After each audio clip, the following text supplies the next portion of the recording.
What if the most dangerous person in the room is also the most charming?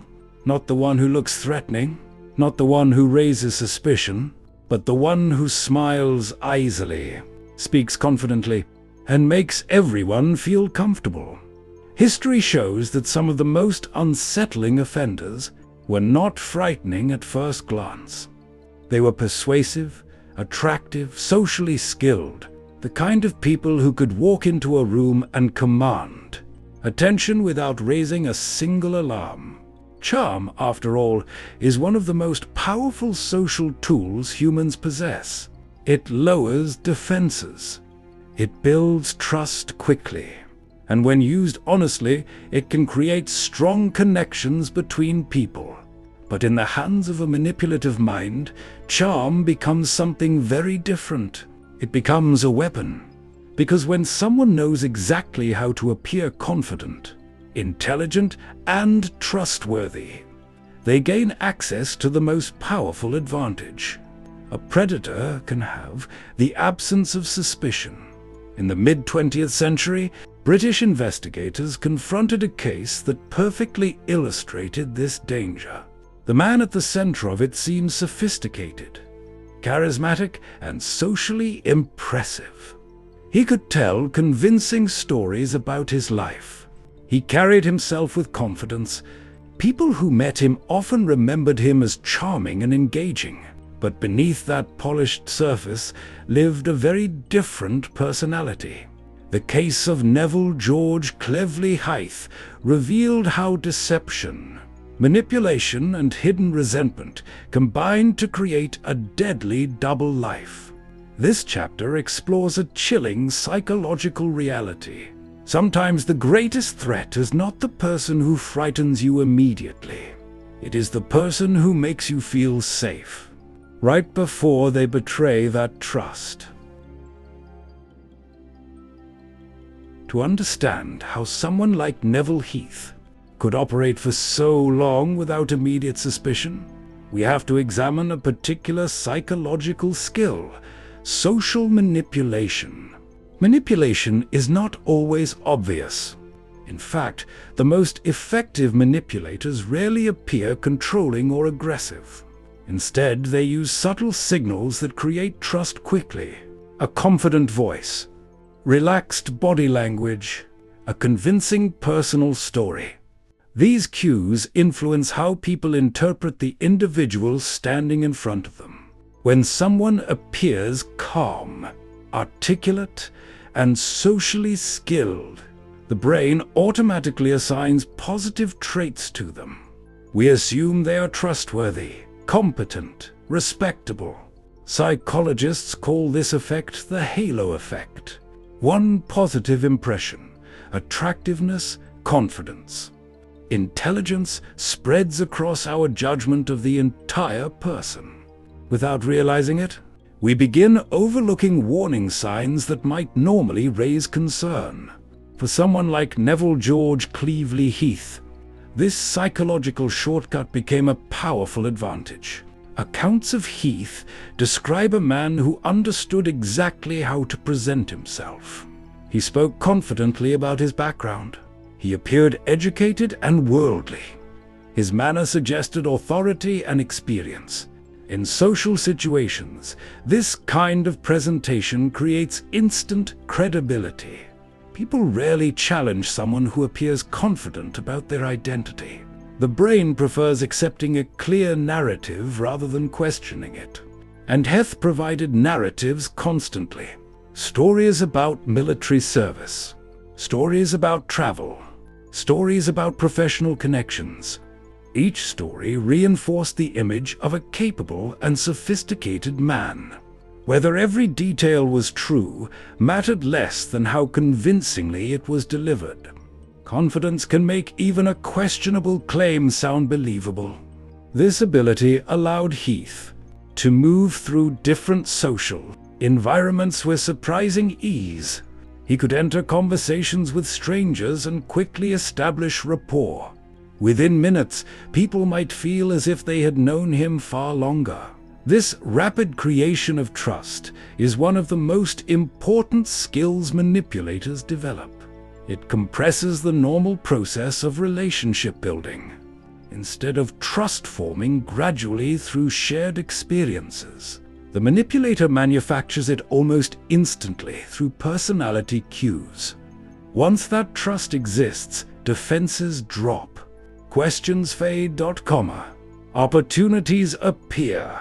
But behind this socially impressive exterior, investigators later discovered something far more disturbing: a deeply rooted pattern of deception and resentment. This is where the concept of dual identity becomes critical. Many manipulative offenders maintain two very different versions of themselves. The public identity is confident, charming, and socially attractive. It interacts smoothly with the outside world. It builds relationships, tells stories, and earns admiration. The private identity is something else entirely. It may carry resentment, hostility, or hidden fantasies that never appear during normal interactions. These thoughts remain concealed behind the polished social mask. For observers, the public identity becomes the only visible version. Friends, acquaintances, and casual contacts see only the confident exterior. They never see the internal narrative developing underneath. In Heath's case, psychologists later suggested that this hidden narrative may have included deep, misogynistic resentment. Misogyny often does not appear openly in manipulative offenders. Instead, it hides beneath charm. The offender may appear attentive, polite, and engaging with women in social settings, but internally they may view relationships through a lens of dominance, entitlement, or hostility. Charm becomes a method of gaining access rather than forming genuine connection. This difference between appearance and intention creates the foundation for dangerous manipulation, because when someone believes they understand another person's motives, they lower their guard. But if the person they trust is operating under a completely different set of intentions, the imbalance becomes enormous. Heath's case demonstrated how easily this imbalance can grow when charisma masks deeper psychological hostility. People encountered a confident and interesting man. They did not encounter the resentment hidden beneath the performance. And this is the most chilling lesson from cases involving manipulative offenders. The mask often works perfectly until the moment it finally cracks. Because the stronger the disguise becomes, the longer the truth remains invisible, and the longer it remains invisible, the more damage the hidden identity can cause before anyone realizes it exists. And the investigators began piecing together the psychological portrait of Neville George Clevely Heath. A pattern emerged that criminologists often associate with highly manipulative offenders: the construction of a carefully engineered persona. Heath did not simply rely on charm in casual moments. His entire public identity appeared designed to create a powerful first impression. To understand how this worked, we must examine a subtle but extremely influential psychological mechanism known as social storytelling. Human beings are naturally drawn to compelling personal narratives. When someone describes their life in a confident and structured way, mentioning achievements, travel, or impressive roles, listeners tend to fill in the gaps with admiration. The brain prefers coherent stories because they simplify complex judgments, instead of carefully evaluating every detail about a stranger. We often accept the identity they present to us, especially if it sounds impressive. Heath seemed to understand this instinct well. By presenting himself as sophisticated and experienced, he encouraged others to assume credibility before they had any reason to doubt him. This technique allowed him to move through social circles with relative ease. People often remembered him as charismatic, articulate, and self-assured qualities that naturally attract attention and admiration.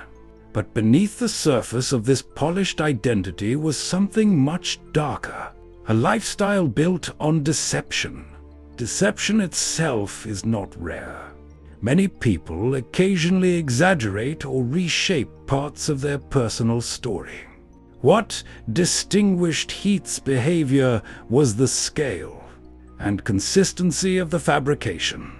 The persona he projected required constant maintenance. Each story had to connect logically with the next. Each interaction had to reinforce the same image.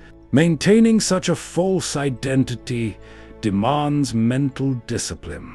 The individual must remember which details were told to whom, ensuring that the narrative remains believable. For many offenders who rely on deception, this mental juggling becomes almost second nature. The brain adapts to the performance, treating social interactions like scenes in an ongoing play. Psychologists studying manipulative personalities often describe this behavior as identity performance. The individual is not merely telling lies, they are actively performing a role designed to influence how others perceive them. The performance becomes a tool for control. Control, in fact, lies at the center of many manipulative personalities. When someone can influence what others believe about them, they gain an enormous psychological advantage. Trust opens doors. Admiration removes suspicion. Confidence discourages questioning. In Heath's case, this advantage allowed him to move between different environments while maintaining the same carefully crafted image. To casual observers, he appeared socially successful and engaging. The persona worked so effectively that many people simply accepted it without hesitation. But the more investigators studied his behavior, the clearer it became that this persona functioned as camouflage for a much more troubling psychological structure. One key feature of this structure was emotional detachment. Emotional detachment does not necessarily mean a person lacks feelings entirely. Instead, it refers to the ability to disconnect emotionally from the consequences of one's actions. In manipulative offenders, this detachment often allows them to treat other people as instruments rather than individuals with their own needs and emotions. This perspective dramatically alters how relationships are experienced. Most people view relationships as mutual exchanges, connections, where empathy and trust develop gradually, but someone with strong manipulative tendencies may view relationships strategically. Instead of asking, "How can we connect?" the question becomes, "How can this interaction benefit me?" Once relationships are viewed through this lens, deception becomes easier. The manipulator is not violating a bond of trust because, psychologically, they never viewed the bond as genuine in the first place. This mindset may also connect with another psychological theme that investigators associated with Heath's case: hidden misogyny. Misogyny in manipulative offenders often hides behind outward politeness. In fact, excessive charm can sometimes function as a cover for deeper hostility. The offender may behave courteously toward women in public, creating the impression of respect or admiration. But privately, their internal beliefs may reflect resentment or contempt. This contradiction creates a dangerous imbalance. The outward charm encourages trust, while the internal hostility shapes how the offender ultimately treats those who trust them. In Heath's psychological profile, this duality appeared repeatedly. Observers encountered a confident and socially capable man, But behind that exterior existed attitudes that were far more disturbing. This separation between appearance and belief allowed him to maintain his public persona while pursuing hidden intentions. Karma. From an investigative standpoint, this kind of dual life presents enormous challenges. When witnesses describe a suspect as charming or likable, it can delay suspicion. The mind struggles to reconcile positive social impressions with disturbing actions. People instinctively assume that someone who behaves politely in conversation could not also harbor violent intentions. But criminal psychology repeatedly demonstrates that these two realities can coexist. Charm does not guarantee empathy. Confidence does not guarantee morality.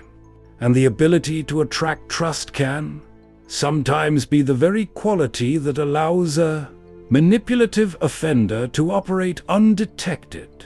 Heath's case stands as a powerful reminder that social skill, while admirable in most contexts, can become extremely dangerous when combined with deception and emotional detachment. The same traits that make someone appealing in conversation: confidence, storytelling ability, quick wit, can also allow them to shape how others perceive reality. For investigators, this realization gradually shifted the direction of the case. The charming persona that once impressed acquaintances began to look less like a personality trait and more like a carefully constructed shield. Behind that shield existed a man whose true motivations were only beginning to emerge. And as the investigation continued, the contrast between the public mask and the hidden identity would become impossible to ignore. By the time investigators began looking deeper into the psychological life of Neville George Clevely Heath, they were no longer just examining a charming social figure. They were examining a man who appeared to live in two completely different realities. This phenomenon is often described in criminal psychology as the dual life. Many offenders who rely heavily on manipulation construct two identities that operate simultaneously but rarely collide in public view. One identity functions smoothly within society. It speaks politely, behaves confidently, and builds relationships that appear perfectly ordinary. The other identity remains hidden beneath the surface, operating in secrecy. Maintaining such a division requires more than simple deception. It demands a mental structure capable of separating behavior into compartments. In everyday life, the offender behaves according to social expectations. But when the private identity takes control, a completely different set of motivations emerges. Psychologists call this ability compartmentalization. Compartmentalization allows a person to isolate disturbing impulses from their public personality. Thoughts or actions that would normally cause guilt or internal conflict are placed into a separate psychological space. Once that separation is established, the individual can continue everyday life without constantly confronting the moral consequences of their behavior. For most people, such separation is extremely difficult. Human beings tend to experience emotional discomfort when their actions contradict their values. This discomfort, known as cognitive dissonance, pushes us to correct our behavior. But manipulative personalities often experience this conflict far less intensely. Their internal narrative provides justification. Instead of viewing their actions as wrong, they reinterpret situations in ways that protect their self-image. They may blame others, minimize the seriousness of their behavior, or convince themselves that the rules simply do not apply to them. In Heath's case, investigators later believe that this internal narrative allowed him to maintain confidence while living a life filled with deception. The charming persona continued operating in public spaces. Conversations remained smooth and engaging, Stories continued reinforcing the image of an accomplished and impressive individual. But behind that social performance existed motivations that were never revealed to the people around him. This contrast is one of the most unsettling aspects of manipulative offenders. The same person who appears attentive and charismatic in one moment may carry entirely different intentions in another. Observers rarely notice the shift because the public mask is so convincing. The more skilled the manipulator becomes, the stronger that mask grows. And with each successful interaction, confidence increases. Confidence plays a critical role in maintaining the illusion. When someone behaves as though they belong in a particular environment, people tend to accept them there. Confidence signals competence, authority, and trustworthiness, even when those signals are misleading. For Heath, this self-assurance became a key part of his identity. The stories he told about his life reinforced an image of sophistication and control.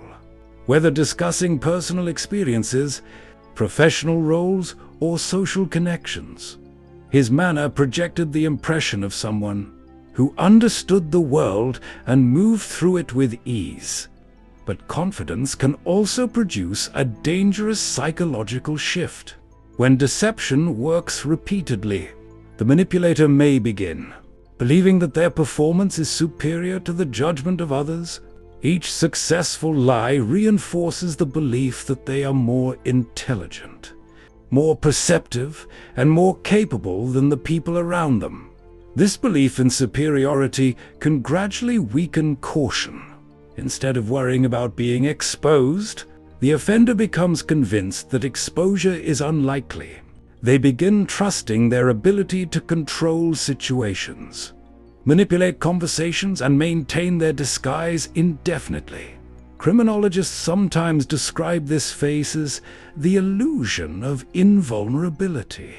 The offender believes they are too clever to be caught, too convincing to be questioned, too skilled to make a mistake. History shows that this illusion rarely survives forever. Eventually, small inconsistencies begin appearing. A story told one way to one person conflicts with a version told to someone else. A detail that once sounded impressive becomes difficult to verify. Observers who once admired the individual start noticing subtle cracks in the narrative. But until those cracks appear, the manipulator continues moving through social spaces with remarkable freedom. This freedom is what makes charismatic offenders particularly dangerous. Unlike individuals who rely on intimidation or physical force, manipulative personalities gain access through trust. They enter social environments not as outsiders but as welcomed participants. They share conversations, attend gatherings, and form connections that appear completely normal. Because of this, their behavior rarely triggers immediate alarm. In the case of Neville Heath, the carefully constructed persona allowed him to blend into the very society that would later struggle to understand his actions. People who encountered him remembered the charm, the confidence, and the engaging personality. What they did not see was the psychological structure operating behind the performance. A structure built on deception, sustained by manipulation, and protected by the belief that the mask could never truly be removed. But every disguise, no matter how carefully constructed, carries a weakness, because maintaining two identities requires constant control. And the moment that control slips, even slightly, the hidden reality begins revealing itself. As the investigation continued to unfold, the personality behind the carefully constructed image of Neville, George Clevely Heath, began to appear far more complex than anyone had initially imagined. What once seemed like confidence and charm gradually revealed itself as something more calculated. A strategy built on manipulation, deception, and emotional detachment. For criminologists studying offenders like Heath, one of the most striking psychological elements is how effectively charisma can function as a shield. Human beings naturally trust people who appear confident and socially skilled. We associate charm with warmth, intelligence, and sincerity. These impressions form almost instantly, often before we have gathered any real evidence about the person standing in front of us. This automatic trust is not a weakness, it is part of how social cooperation works. Societies function because people are willing to assume goodwill in others.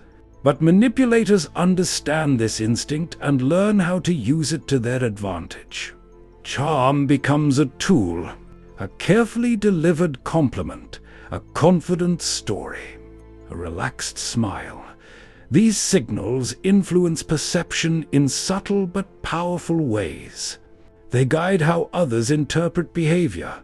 If someone appears sophisticated and articulate, observers are far more likely to assume that their intentions are respectable. In Heath's case, this effect allowed him to move through social environments with remarkable freedom. His conversations created an image of competence and experience. He appeared comfortable in situations that might intimidate others. That confidence encouraged people to lower their guard, and once suspicion disappears, opportunities appear. But what made Heath's psychological profile particularly disturbing was the apparent gap between the public performance and the private mindset driving his actions. This gap reveals another key feature of manipulative offenders: instrumental relationships. In healthy relationships, people value each other as individuals. Emotional connection, empathy, and mutual respect guide the interaction. But for someone operating with manipulative intent, relationships can become strategic rather than emotional. The other person is no longer viewed as an equal partner. They become a means to an end. This shift may happen gradually inside the offender's mind. At first, the manipulator simply enjoys the ability to influence people. They notice how easily others trust their words. The success of the performance reinforces their confidence. Over time, that confidence can evolve into something more troubling: a sense of entitlement. The offender begins believing that their ability to manipulate others proves their superiority. If someone trusts them easily, they may interpret that trust not as a compliment, but as evidence that others are naive. This mindset can gradually erode any remaining empathy. Instead of feeling responsible for the trust they receive, the manipulator feels justified in exploiting it. Criminal psychologists have seen this pattern repeatedly in offenders who lead double lives. The public identity grows increasingly polished and convincing, while the private identity becomes more detached from moral restraint. Heath's story illustrates how dangerous that combination can become. Charm without empathy creates a powerful imbalance. It allows the offender to enter situations where they appear trustworthy while privately pursuing entirely different intentions. For investigators, this dynamic can make cases particularly difficult to solve in the early stages. Witnesses describe someone who seemed friendly and engaging. Acquaintances recall conversations filled with humor or intelligence. Nothing about the person's social behavior immediately suggests danger.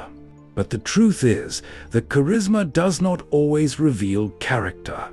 Sometimes it conceals it. As the case eventually showed, the confident persona that once impressed people began collapsing under the weight of evidence and contradictions. Stories that once sounded convincing began revealing inconsistencies. The carefully maintained identity started losing its credibility.